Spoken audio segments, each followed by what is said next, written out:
जय हिंद दोस्तों, आप सभी लोगों को मेरा प्यार और नमस्कार। दोस्तों, यूपीपीसीएस प्रारंभिक परीक्षा 2024 आरओ की तैयारी करने वाले सभी स्टूडेंट के लिए उतना ही महत्वपूर्ण है जितना कि आपके जीवन में आपकी सफलता महत्वपूर्ण है। दोस्तों, आज हम बात करेंगे अक्षांशीय विस्तार पर। भूपृष्ठ पर विषुवत रेखा से उत्तर या दक्षिण दिशा में स्थित किसी भी बिंदु की पृथ्वी के केंद्र से मापी गई कोणीय दूरी को अक्षांश कहा जाता है। अक्षांश रेखाएं वह काल्पनिक रेखाएं होती हैं जो पृथ्वी के चारों ओर पूर्व से पश्चिम दिशा में विषुवत रेखा के समांतर खींची जाती हैं। अक्षांश को अंशों, मिनटों एवं सेकंडों में दर्शाया जाता है। पृथ्वी को दो बराबर भागों में बांटने वाले 0 डिग्री अक्षांश को भूमध्य रेखा कहा जाता है। विषुवत वृत्त भूमध्य रेखा के उत्तरी भाग को उत्तरी गोलार्ध और दक्षिणी भाग को दक्षिणी गोलार्ध कहते हैं। भूमध्य रेखा के उत्तर में स्थित अक्षांश रेखाओं को उत्तरी अक्षांश रेखाएं तथा भूमध्य रेखा के दक्षिण में स्थित अक्षांश रेखाओं को दक्षिण अक्षांश रेखाएं कहते हैं।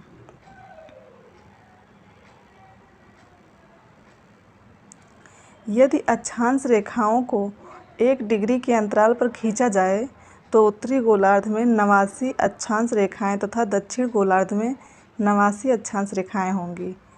इस प्रकार विषुवत वृत्त को लेकर अक्षांश रेखाओं की कुल संख्या 179 होगी। किन्हीं दो समांतर अक्षांश रेखाओं के मध्य की दूरी 111 किलोमीटर होती है। भूपृष्ठ पर उत्तरी ध्रुव एवं दक्षिणी ध्रुव को मिलाने वाली काल्पनिक रेखा जो पृथ्वी को दो बराबर भागों में बांटती है को प्रधान यमोत्तर रेखा कहा जाता है। यह रेखा लंदन के ग्रीनविच शहर से गुजरती है। प्रधान यमोत्तर रेखा को 0 डिग्री देशांतर भी कहा जाता है। प्रधान यमोत्तर के पूर्व एवं पश्चिम में उत्तरी ध्रुव एवं दक्षिणी ध्रुव को मिलाने वाली काल्पनिक रेखाओं को देशांतर रेखाएं कहा जाता है। देशांतर रेखाएं समांतर नहीं होती हैं। ध्रुवों से विषुवत रेखा की ओर बढ़ने पर देशांतर रेखाओं के मध्य की दूरी बढ़ती जाती है। विषुवत रेखा पर देशांतर रेखाओं के बीच अधिकतम 111.33 किलोमीटर दूरी होती है। भारत पूर्णतः उत्तरी गोलार्ध में स्थित है। संपूर्ण भारत का अक्षांशीय विस्तार 6 डिग्री 45 मिनट उत्तरी अक्षांश से 37 डिग्री 6 मिनट उत्तरी अक्षांश के मध्य है। इसकी मुख्य भूमि 8 डिग्री 4 मिनट उत्तरी अक्षांश से 37 डिग्री 6 मिनट उत्तरी अक्षांश एवं 68 डिग्री 60 मिनट पूर्वी देशांतर से 97 डिग्री 25 मिनट पूर्वी देशांतर के मध्य फैली हुई है। उष्णकटिबंध क्षेत्र का विस्तार 23 डिग्री 30 मिनट एवं दक्षिणी अक्षांशों के मध्य है। अतः भारत का विस्तार उष्ण एवं उपोष्ण दोनों कटिबंधों में है। धर्तव्य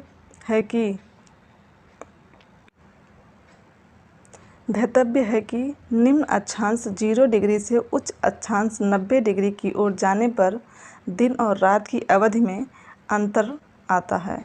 उत्तरी गोलार्ध में अक्षांश का प्रभाव दक्षिण से उत्तर की ओर दिन और रात की अवधि में पड़ता है। इसी टॉपिक पर कुछ प्रश्न देख लेते हैं। भारत विस्तृत है 37 डिग्री 17 मिनट 53 सेकंड उत्तर तथा 8 डिग्री 6 मिनट 28 सेकंड दक्षिण के बीच। बी है 37 डिग्री 17 मिनट 53 सेकंड उत्तर से तथा 8 डिग्री 4 मिनट 28 सेकंड दक्षिण के बीच। सी है 37 डिग्री 17 मिनट 53 सेकंड उत्तर तथा 8 डिग्री 28 मिनट उत्तर के बीच। डी है उपयुक्त में से कोई नहीं, तो आपका राइट आंसर हो जाएगा डी। व्याख्या देखते हैं। भारत की मुख्य भूमि का विस्तार उत्तर पूर्वी गोलार्ध में 8 डिग्री 4 मिनट उत्तर से 37 डिग्री 6 मिनट उत्तरी अक्षांशों तथा 68 डिग्री 7 मिनट पूर्व से 97 डिग्री 25 मिनट पूर्वी देशांतरों के मध्य है। कर्क रेखा भारत के लगभग बीचों बीच से होकर गुजरती है। स्पष्ट है कि कोई विकल्प सही नहीं है। अगला प्रश्न है, सिक्किम से गुजरने वाला अक्षांश निम्नलिखित में से किस एक से भी होकर गुजरता है। तो पहला है राजस्थान, दूसरा है पंजाब, तीसरा हिमाचल प्रदेश, चौथा जम्मू कश्मीर। तो इसमें आपका राजस्थान राइट हो जाएगा। व्याख्या देखते हैं। सिक्किम से गुजरने वाली अक्षांश रेखाएं राजस्थान से होकर गुजरती हैं। अगला प्रश्न है, जिस जिले में 70 डिग्री पूर्वी देशांतर रेखाएं गुजरती हैं, जोधपुर है, जैसलमेर है, धौलपुर है, नागौर है। तो इसमें आपका जैसलमेर हो जाएगा। बी, 70 डिग्री पूर्वी देशांतर रेखा जैसलमेर जिले से गुजरती है। भारत एवं कर्क रेखा विषुवत रेखा के उत्तर में स्थित 23 डिग्री 30 मिनट उत्तरी अक्षांश को कर्क रेखा कहा जाता है। कर्क रेखा भारत के लगभग मध्य से होकर गुजरती है।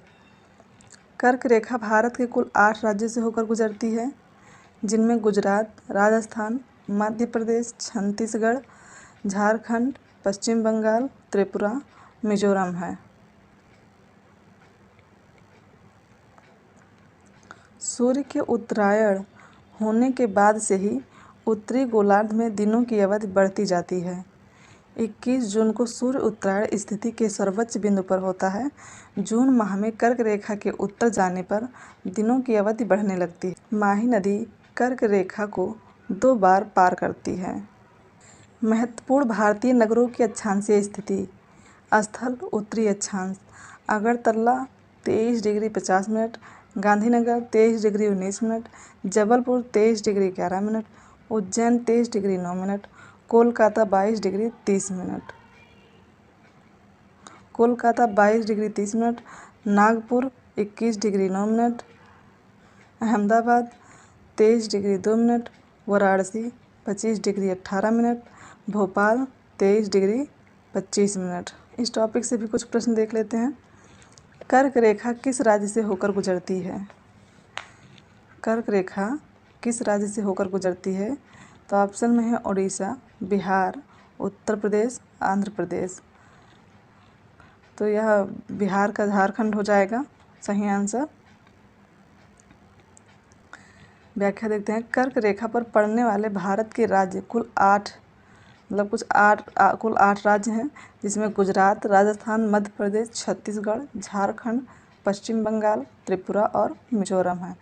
अतः वर्तमान में उपयुक्त दिए गए विकल्पों में कोई भी सही नहीं है, किंतु प्रश्न काल में झारखंड बिहार का ही भाग था, अतः तत्कालीन परिस्थितियों में विकल्प बी सही उत्तर है। कर्क रेखा निम्नलिखित में से किन राज्यों से होकर गुजरती है? नीचे दिए गए कोड से सही उत्तर चुनिए। गुजरात, छत्तीसगढ़, झारखंड, उत्तर प्रदेश। तो आपका गुजरात भी हो जाएगा और छत्तीसगढ़ भी हो जाएगा और झारखंड भी हो जाएगा। तो 1, 2 और 4, 1 और 2 और 4 हो जाएगा, यानी ए ऑप्शन हो जाएगा आपका। अगला प्रश्न है, कर्क रेखा गुजरती है मध्य प्रदेश से, मिजोरम से, त्रिपुरा से, इन सभी से। तो इसमें आपका मध्य प्रदेश भी हो जाएगा, त्रिपुरा भी हो जाएगा, मिजोरम भी हो जाएगा। तो आपका इसमें से सभी हो जाएंगे। अगला प्रश्न है, कितने भारतीय प्रदेशों से होकर कर्क रेखा गुजरती है? तो आपका राइट आंसर हो जाएगा बी, क्योंकि भारतीय देशों से 8 राज्यों से होकर गुजरती है कर्क रेखा। अगला प्रश्न हो जाएगा, भारत का एक राज्य जिससे होकर कर्क रेखा गुजरती है। जम्मू एवं कश्मीर, हिमाचल प्रदेश, बिहार, झारखंड। तो ये आपका झारखंड हो जाएगा। 23 डिग्री 30 मिनट उत्तरी अक्षांश भारत को 2 बराबर भागों में विभाजित करता है, इसे कर्क रेखा भी कहते हैं। अगला प्रश्न है, निम्नलिखित में से कौन सा भारतीय राज्य कर्क रेखा से के ऊपर में स्थित है? तो ये मणिपुर है। मणिपुर जो है वो कर्क रेखा के उत्तर में स्थित है। मणिपुर कर्क रेखा के उत्तर में अवस्थित है। जून माह में निम्न स्थानों में से कहाँ पर दिन की अवधि अधिकतम होगी? तो ये दिल्ली में है। ऑप्शन डी आपका सही हो जाएगा। व्याख्या देखते हैं। सूर्य के उत्तरायण होने के बाद से ही उत्तरी गोलार्ध में दिनों की अवधि बढ़ती जाती है।